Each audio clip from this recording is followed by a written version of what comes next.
안녕하십니까. 메신저 뉴스 김성욱입니다. 오늘 첫 순서는 서울, 경주, 고양으로 이어집니다. 서울 동안교회 김영주 목사님, 경주 남부교회 김상준 목사님, 고양 삼성교회 김명선 목사님으로부터 코로나 시대를 통과하면서 신앙인들의 모습이 어떻게 변화해야 하는지 들어보시겠습니다. 우리 인생은 연습과 반복이 없기 때문에 사람들은 동일하게 한 번밖에 살 수 없는 우리 인생을 행복하게 살았으면 좋겠다는 마음을 누구나 다 가지고 있습니다. 그렇게 해서 어떻게 하면 우리가 행복하게 살까 하는 여러 가지 연구가 많이 진행이 되어 왔고 진행되고 있는데, 그 중에서도 하버드 대학의 알리버 교수가 1938년도 시작하고 30년 뒤인 1967년도에 조지 벨런트 박사가 이어받은 종단 연구가 있습니다. 하버드 법대 졸업생들 1939년부터 1942년 사이에 268명을 대상으로 해서 이 조사가 시작됐는데, 매년 이들이 어떻게 살아가는가 하는 모습을 분석하고 10년마다 보고서를 내도록 되어 있습니다. 이 사람들을 조사를 해봤더니 행복한 인생이 살아가는 데 필요한 요소들이 한 7가지 이렇게 나오는데, 그 중에서도 우리에게 눈을 뜨게 만드는 하나의 요소가 있었습니다. 그것이 뭐냐면 어려움에 대처하는 자세라는 항목이 있었습니다. 쉽게 말씀드리면 고통에 대해서 반응하는 성숙한 태도가 중요한 요소라는 겁니다. 우리 인생은 고통을 떠나서 살아갈 수가 없죠. 피하고 싶죠, 고통과 고난을. 그러나 고난과 고통을 피하는 인생은 아무도 없습니다. 그런데 우리가 행복한 삶에 있어서 이 고난과 고통이 우리를 불행하게 만든다고 생각하는데, 그런데 실제적으로 행복한 사람 보니까 고난과 시련이 올 때 이것을 어떤 자세로 대하느냐에 따라서 인생이 달라진다는 것을 이야기하고 있습니다. 더 쉽게 말씀드리면 우리에게 행복한 일이, 좋은 환경이 우리를 행복하게 만드는 게 아니고, 불행한 일이나 또 불행한 사건이 우리를 불행하게 만드는 것이 아니라는 것입니다. 우리가 일어난 일 자체는 바꿀 수는 없지만 그 일 앞에 어떻게 선택하며 살아가느냐에 따라서 그 인생이 달라진다는 것입니다. 콜롬비아 대학의 경영학 교수인 쉬나 아이겐가 박사는 이런 얘기했습니다. 우리 사람이 하루에 의식적으로 70번 정도를 선택한다고 합니다. 무의식적으로는 많이 선택하겠죠. 그러나 의식적으로 이거 내가 해야지 생각해서 하는 것이 한 70번 정도 되는데, 1년에 합산을 해보면 25,550번 정도, 그리고 70년이라고 생각한다면 178만 8,500번 정도 선택을 한다고 그렇게 얘기합니다. 알버트 까뮈라는 작가는 그런 얘기했습니다. 우리의 인생이라는 게 뭐냐? 내가 내린 선택의 종합이 우리 인생이다. 즉 우리가 내린 178만 8,500번의 선택이 우리 인생을 만든다는 겁니다. 매 순간 수만 가지 선택의 기로에서 우리가 복된 인생을 선택하는 것을, 이 존 오토버그 목사님은 이런 얘기했어요. 하나님의 기회 기민성, 하나님께서 주시는 그 기회를 어떻게 예민하고 민감하게 잘 활용하느냐에 달려있다. 이런 관점으로 우리가 성경을 바라보면 하나님께서 우리 인생에게 어떻게 하면 복을 받는 인생으로 살아갈 수 있을까 하는 말씀이 가득합니다. 이번 서울 부산 선거는 지난번 보수가 정권을 내놓을 때와 똑같이 되풀이된 상황입니다. 세월호 참사로 당시 집권 보수 정권이 국민들에게 실망을 주었습니다. 특히 청년 세대들에게 큰 충격을 주어서 정권을 잃었습니다. 그 당시에 진보가 잘해서 정권을 가지고 간 것이 아니었습니다. 그런데 정권을 가져간 진보 진영은 주택 폭등이라고 하는 정책의 대실패와 LH 사건 같은 부패 사건을 일으키면서 국민의 실망, 특히 청년 세대의 비난을 자초한 결과가 이번 선거라고 보여집니다. 지금 우리는 또다시 보수를 걱정하지 않을 수 없습니다.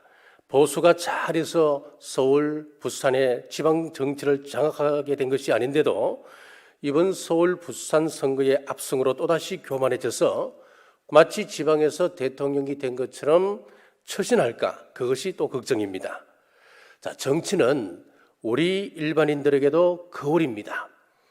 자, 성경적으로 이 시대를 보면은 흡사사사 시대처럼 처음 정권을 잡았을 때는 뭔가 제대로 하는 것 같이 보입니다만은 시간이 지나고 나면 타락하고 실패로 끝나는 것을 계속 되풀이합니다. 이번에 투표한 유권자분들, 특히 교회 다니시는 분들은 이런 악순환을 끊는데 막중한 책임을 느껴야 합니다. 그동안 정치인들이 보수 진보를 가리지 않고 실패를 거듭해 온 데는 우리 기독교 유권자들이 정치인들을 이끌기는커녕 그들과 타협하고 그들에게 아부하는 그런 일들이 참 많았습니다. 이것을 회개하고 다시는 되풀이하지 않아야 할 시점이라고 보여집니다. 우리가 계속 세상적으로 실패하면 하나님께서 먼저 믿는 우리들에게 실망하시고 징계하실 것입니다. 우리나라 많은 종교 가운데 선호도를 조사를 했습니다. 1등이 가톨릭이었고 2등이 불교, 3등이 기독교였습니다. 물어보니 천주교는 사회 사업을 많이 하는데 기독교는 자기들끼리 먹고 논다는 거예요. 그런데 실제로 사회 사업과 사회 봉사, 세상을 섬기는 일에 있어서 80에서 85%가 우리 기독교가 합니다. 그리고 10%는 천주교에서 하고, 그런데 왜 교회가 그 일을 하지 않는다고 생각하는 것일까요? 좋은 일들은 소개하지 아니하고 꼭 나쁜 기사를 낼 때 교회를 들먹이는 매스컴도 문제가 있긴 합니다. 자, 어느 기관에서 조사했는지는 모르겠습니다만은 지구상에 왔다 간 수많은 사람들 가운데 가장 영향력을 크게 남긴 사람이 누군가 했을 때 1위가 과학자였습니다. 그리고 2위가 마호메트였고 3위가 예수 그리스도였습니다. 인류 역사상 예수님만큼 큰 영향력 진 사람이 누가 있습니까? 그런데 왜 이런 평가가 나왔을까요? 그를 따르는 사람들이 우리 예수님의 정신을 제대로 구현하지 못했기 때문입니다. 이제는 뭐로 가도 서울에만 가면 된다 이 말이 아니고 서울에는 못 가도 바른 길을 걸어가자 생각을 가지고 바른 교회상을 이 땅에 구현해내야 할 때입니다. 이 시대에 두드러진 특징 하나가 있습니다. 깊이가 없다는 점입니다. 깊은 강물은 소리내며 흐르지 않는다 그랬죠. 깊이가 없으면 시끄러워져요. 깊이의 세계. 그래서 우리 교회는요, 이런 영적인 깊은 차원으로 나가야 되지, 그렇지 않으면 본질이 흐려집니다. 우리 영혼의 깊은 세계, 깊이를 추구해야 돼요. 예수님과 베드로의 대화 중에 선생님, 제가 밤이 맞도록 그물을 던졌지만 아무것도 거두지 못하고 빈 그물만 거두게 되었습니다. 그렇지만 말씀에 의지하여 깊은 데로 던지겠습니다. 말씀에 의지하여 깊은 데로. 핵심이에요. 결과가 어떻습니까? 물고기가 배에 가득 차고도 남아 친구 배를 청할 정도의 놀라운 사건이 일어납니다. 여러분, 그래서 영적 깊이를 더해갈수록 얻게 되는 유익이 하나님의 은혜입니다. 밤새 갈릴리 호수에서 고기를 잡았지만은 빈 그물만 거뒀습니다. 그때 예수님께서 아주 짧지만은 중요한 말씀을 베드로에게 하셨어요. 깊은 데로 가서 그물을 던지라. 깊은 데로. 영적인 관점에서 아주 의미 있는 단어예요. 깊은 데로 가서 그물을 던지라. 물의 깊이를 이야기하는 게 아니에요. 영적인 깊이를 얘기하는 거예요. 내 인생의 그물을 깊은 데로 가서 던져라. 영의 세계, 신령한 세계, 진리의 세계를 추구하고 살라는 말씀이에요. 깊은 데. 깊은 데보다 더 중요한 한 단어가 있습니다. 누가복음 5장 5절에 기록되어 있어요. 시몬이 대답하여 이르되 선생님, 우리들이 밤이 새도록 수고하였을 때 잡은 것이 없지만은 말씀에 의지하여 내가 그물을 내리리이다 하고, 바로 말씀에 의지하여, 이겁니다. 말씀에 의지해서 깊은 데로 던지겠습니다. 그때 베드로가 뭐라고 대답을 합니까? 주여, 저를 떠나소서, 저는 죄인입니다. 자기 한계, 자기 실존을 보는 거예요. 그리스도인의 신앙은 여기에서부터 시작되는 겁니다. 내가 부족한 것, 내가 약한 것, 허물이 많은 죄인이라는 사실에서부터, 그걸 인식하는 것에서부터 시작이 되는 거예요. 거기에서부터 신앙이 시작되고 영적인 깊이가 더해져 가는 겁니다.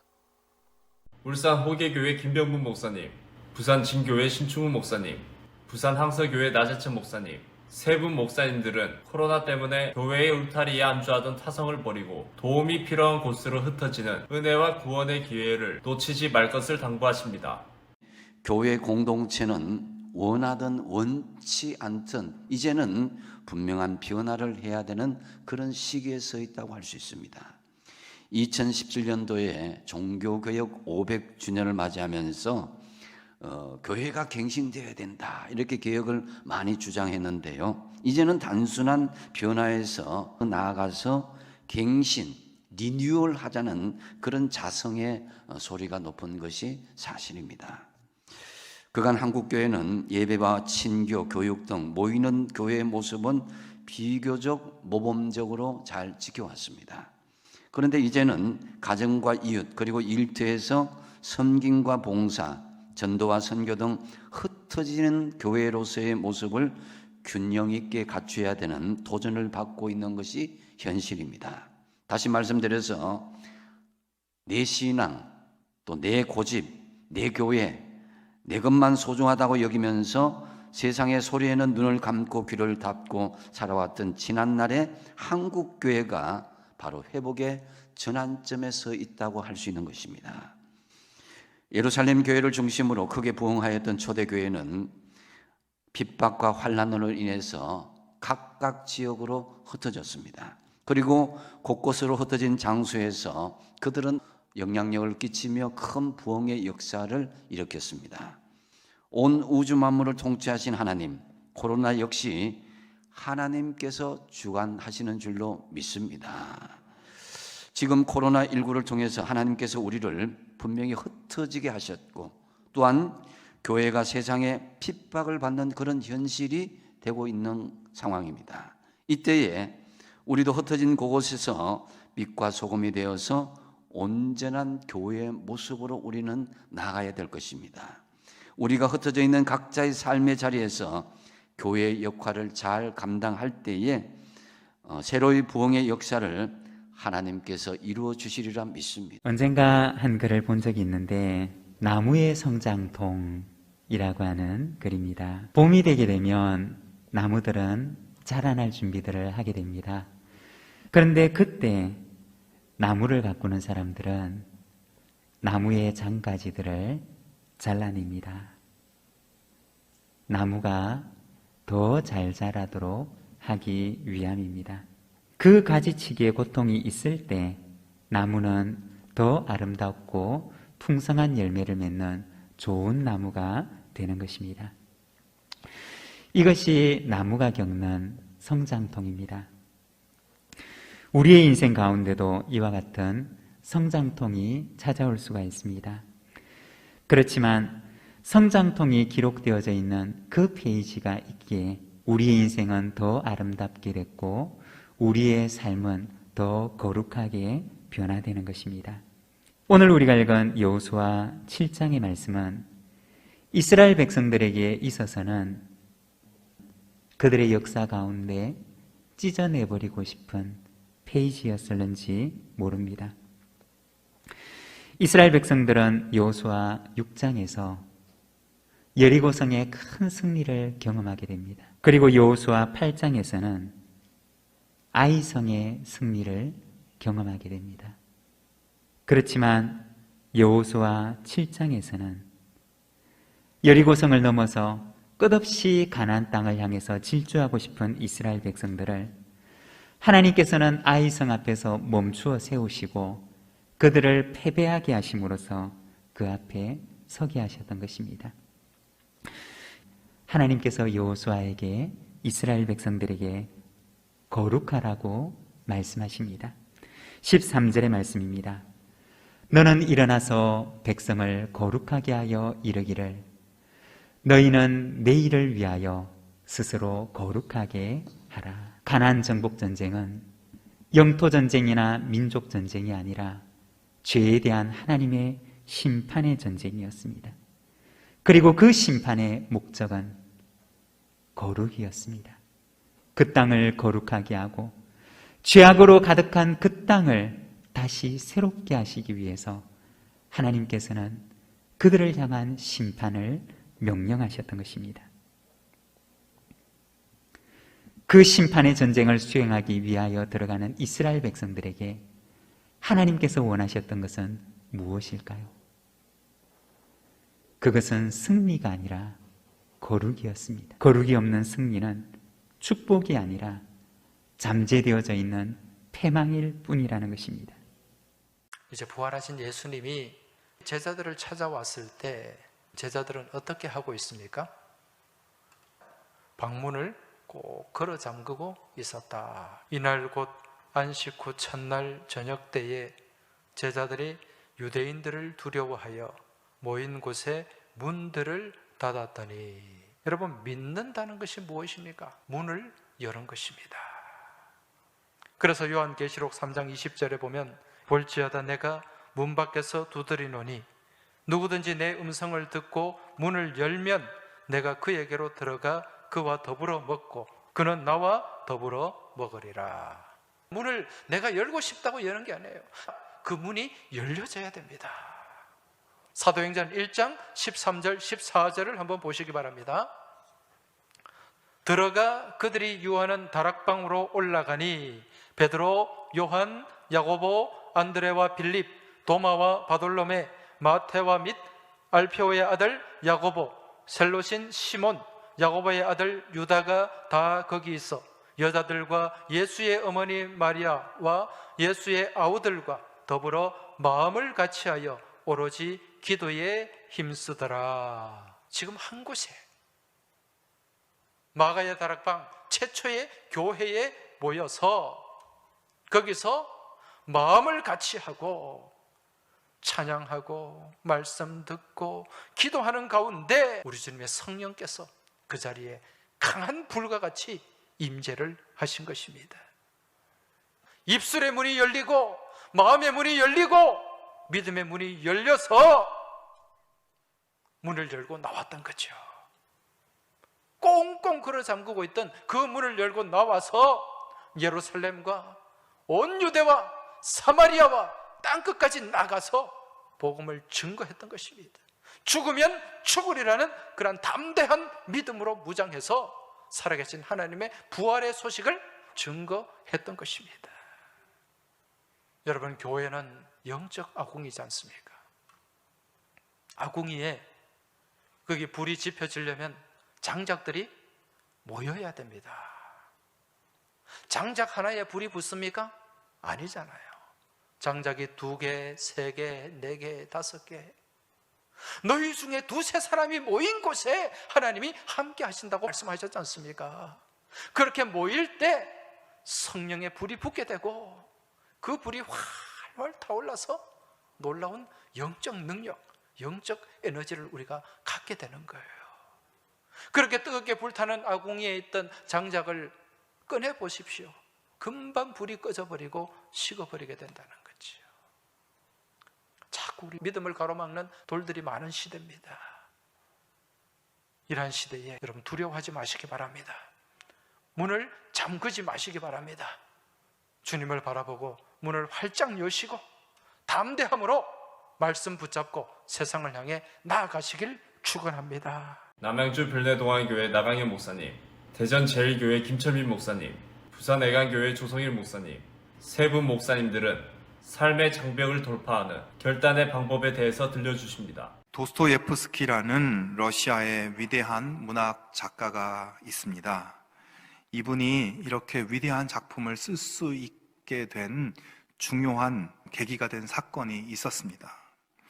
28살 때 이분이 유럽 전체에 불어온 이 혁명의 바람에 이끌려서 러시아에서 이 농노들의 자유를 위해서 혁명운동에 가담합니다.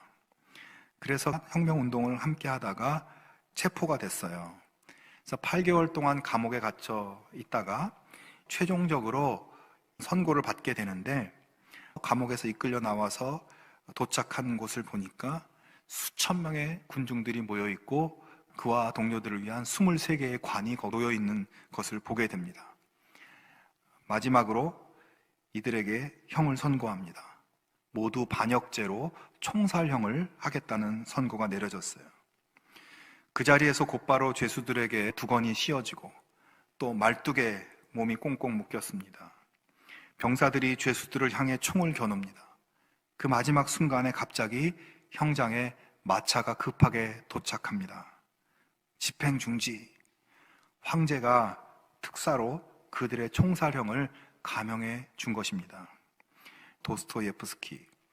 그는 그 죽었다가 살아난 그 순간을 결코 잊지 않겠다고 다짐을 합니다. 과거를 되돌아보며 내가 얼마나 많은 시간을 낭비했는가 생각했다. 삶은 하나의 선물이다. 매 순간이 축복의 순간일 수가 있다. 나의 낡은 머리는 떨어져 나갔으며 나의 심장은 나와 함께 남았다. 사랑하고 고뇌하고 갈망하고 기억할 수 있는 살과 피가 남았다. 도스토예프스키는 그렇게 총살에서 감형돼서 4년간 시베리아에서 노동령을 마치고 난 다음 그 이후에 죽는 날까지 정말 작품 한 작품을 자신의 마지막 작품인 것처럼 글을 쓰기 시작했고, 그래서 죄와 벌, 또 카라마조프가의 형제들과 같은 불후의 명작을 출간하게 되었다고 합니다. 도스토예프스키는 자신의 이 충격적인 경험을 통해서 자신에게 주어진 시간이 영원하지 않다는 것, 현재의 시간을 무엇보다 소중하게 대해야 한다는 것을 느꼈고, 그리고 그 시간들을 자신이 남길 수 있는 위대한 작품들로 녹여낸 것입니다. 우리는 죽음의 골짜기 사이를 매일매일 통과하며 살고 있습니다. 하지만 하나님이 우리를 붙들어 구원의 땅, 하나님의 평강의 땅으로 인도해 주실 것을 믿고 우리 인생의 한 페이지 한 페이지를 하나님의 위대한 작품으로 써내려가는 우리 모두가 되기를 주님의 이름으로 축원합니다. 사람들마다 장벽이 없는 사람은 없어요. 자기 나름으로 느끼는 그런 장벽들이 있죠.